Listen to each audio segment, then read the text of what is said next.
Shalom, everyone.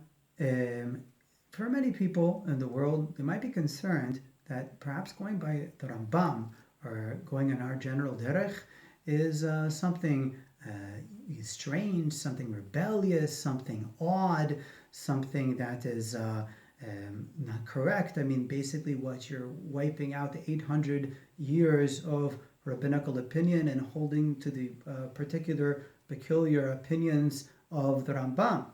And what I want to show you today are two examples of when you go generally in the derech of the RaMBaM, you're actually following in the derech of the old Aharonim and the Rishonim. And a beautiful example of that, our first example, is what one says upon gaining consciousness when one just wakes up in the morning.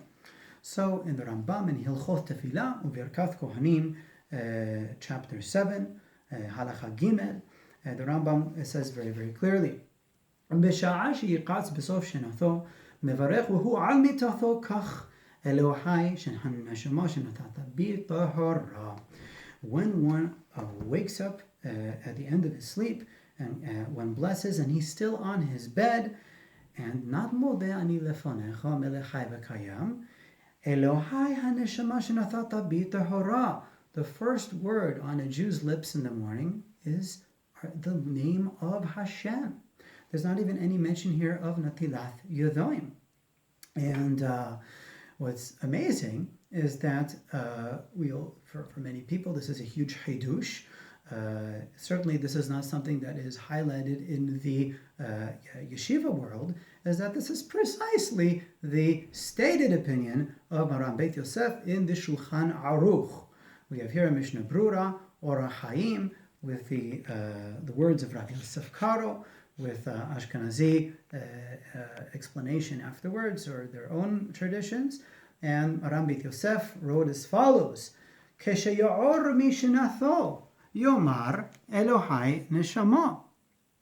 When one awakens from his sleep, he says Elohai neshama. No mention whatsoever of Modeh ani lefonecha, and not even of Natilat Yadayim. Later in Hilchot Natilat Yadayim, Maram Beit Yosef makes it very clear that Natilat Yadayim is only for Natilat Yadayim before bread and tefillah prayers. So, and he continues mirroring the halacha that we find in the Mishneh Torah, just as it's brought down by Chazal in Masechet Brachot, Tractate Brachot in the Talmud.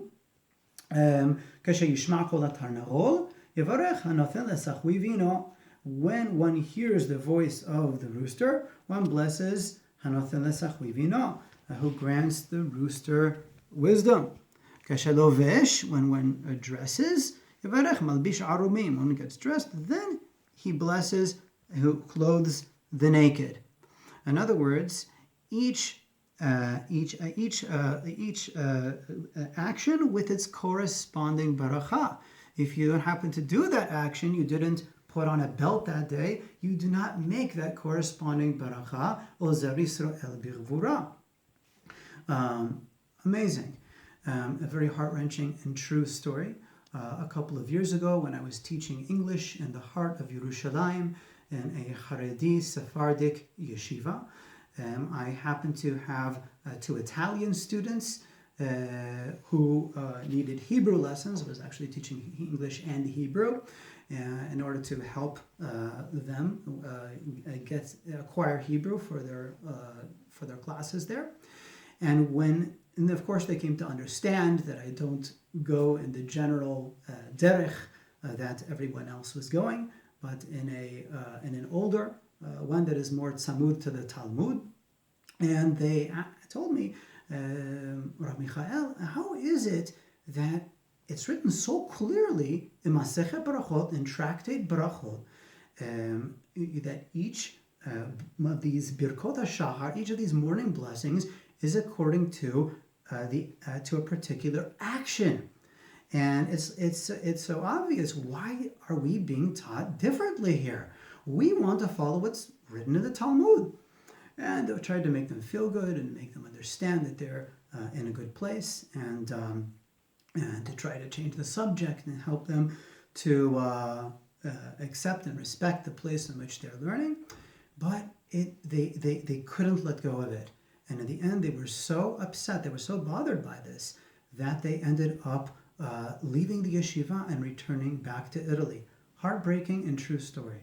So this is not just nitpickings among scholars. These are things that can actually make or break Ba'alei Teshuvah. Because people are not foolish. People, when they really are excited about Torah and they start researching, they see what the Shorashim are and they say, hold on a minute, what am I changing my life for? I'm rejecting the reform movement of 150 years ago that was started in Germany. What about these other apparent reforms that we're finding? Now, just to be very, very honest, of course, the idea that the custom of saying this barachot all in a row comes from the Rosh, it's Rabbeinu Asher, it's an old opinion, but that's not what's brought down very simply in the Talmud Bavli. Anyway, what's beautiful, I happened, Baruch Hashem, to have the hashgacha, to have found in the discount rack in the neighborhood bookstore, the Sidur of Rav Samson Raphael Hirsch, the old Nusach of the Jews of Germany. And I've been wanting to get my hands on this for so many years because I know that it is pre-Kabbalic. In other words, this is the old, unadulterated, unchanged Nusach of the Ashkenazi Jewry. And what's beautiful is that this can just completely dispel, can blow away the myth that so many Ba'alei Teshuvah have, that, oh, it's the Ashkenazim who messed up these beautiful, pure traditions that the Sephardim kept, and even the Yemenites kept even better. No, what you're going to see is that all of the extant major ethnic communities of the Jewish people preserved the ancient halacha of the Rishonim quite nicely. For example, let's start, of course, with the exciting find out of Rav Samson Raphael Hirsch. There is no mention here of Modeh Ani Lefonecho upon waking up in the morning prayer. No. He simply brings Elohai Neshama Shenatata Bi Tahora. I was just so heartened to see this. And again, I had a general impression that I'd been told that this is such an old Nosach, but I hadn't laid eyes upon it myself.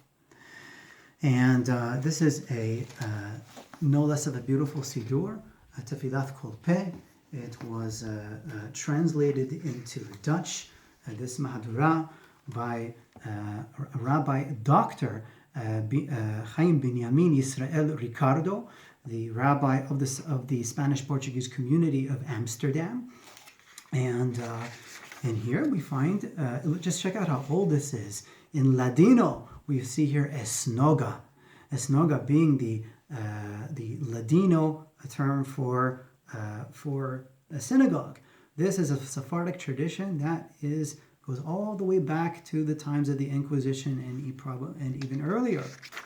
And we have no mention here of Modeh Ani Lefonecha Melech Chai V'Kayam, nothing doing. In fact, what we have is Tefilat HaShachar Elohai Neshama Shenatata Bi Tahora Ata V'Ratah Ata Yitzartah Ata Nefachtah Bi. Okay?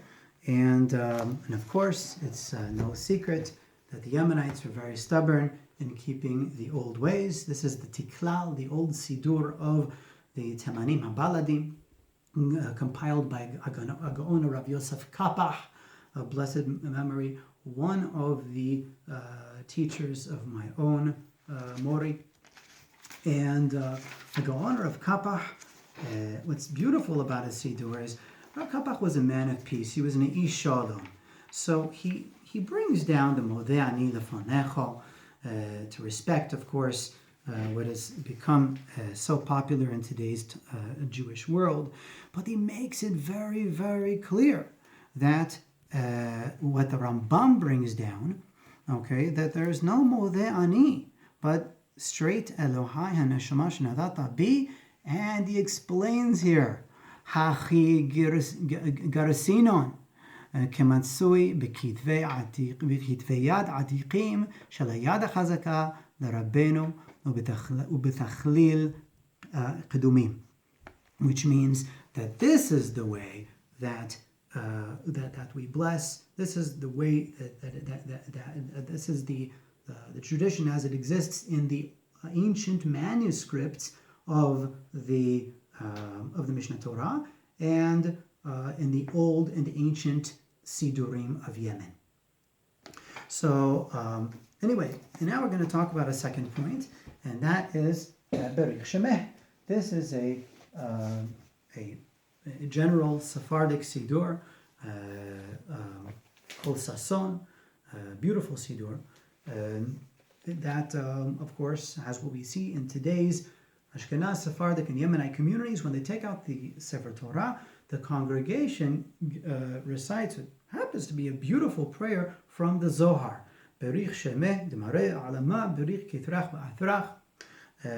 Some say it's silent. I think it's generally said silently. But you would expect that if this is so ubiquitous, so universal today, in practice, it must be something that's many, many centuries old. And that couldn't be further from the truth. Let's start now with the Yemenites. Gaon Rav Kapach in his Sidur does, of course, as an Ish Shalom, a man of peace, he brings the Berich Shemeh in small lettering. But he writes very, very clearly, בכל התכליל העתיקים לא נמצא נוסח זה, וגם מחרי בשירי לא כתבו. In all of the ancient Sidurim of Yemen, לא נמצא נוסח זה. This נוסח is not found. וגם מחרי בשירי לא כתבו. And so this is very, very, very powerful, because through these notes of a Gaon Rav Kapach, we have a window into the ancient Sidurim of the Yemenites in general. What's amazing is in a Sidur that was published in 1945, Leminyanan, less than 100 years ago, for the Spanish-Portuguese, it simply doesn't exist. There's no need for an explanation. There's no footnote. It just isn't found. Not for the opening of the Torah ceremony of the weekdays, and not for Shabbat. It's just not found. Very, very exciting. And what we find is, and this is amazing, is that in the old Yekeshe Sidur of Rav Samson Raphael Hirsch, we find something really, really amazing. Rav Hirsch, who had, of course, a community that included many from Poland and from other parts. He doesn't include the Berich Shemeh, but he says, but it makes it very clear that this is not the old German Jewish tradition. وَيَشْ she'omerim od berich shemeh v'chuleh. There are those who say this berich shemeh. So he's making it very, very clear that this is not the nusach of old Ashkenaz. So again, these are just two examples of how the path that we walk on is simply the orthodox opinion of the consummate opinion of those communities that preserved the traditions of Israel. This really cuts to the heart of perhaps what it should mean to be orthodox, orthodoxos, a straight path. We aspire to keep in a straight path these ancient traditions that hark back to the Batei Din, the ancient great courts of the Tanaim and the Amoraim, who were the ones who had the jurisprudence to actually codify these laws and to make perhaps small changes. But there is to imagine that today all of these mystical additions and changes that have entered Nosach, that if you don't buy into these, that you're some kind of a rebel, you're some kind of reformer. I think it's heartbreaking that people should have that kind of an attitude. It's very, very important to respect the community that you're in. Very, very important not to confuse Ba'alei Batim and to make waves and to go make trouble. This is not Chas v'Chalila what we're talking about. But shouldn't it be that those who are keeping alive this flame of the pure nuschaot, the pure formulas of tefillah that were common to the Ashkenazim, the Sephardim, and the Temanim, shouldn't we also have our place under the sun? Shouldn't we also have reason not only to give respect, but to be respected? So, chizku v'imtzu, shalom shalom, be well, take care.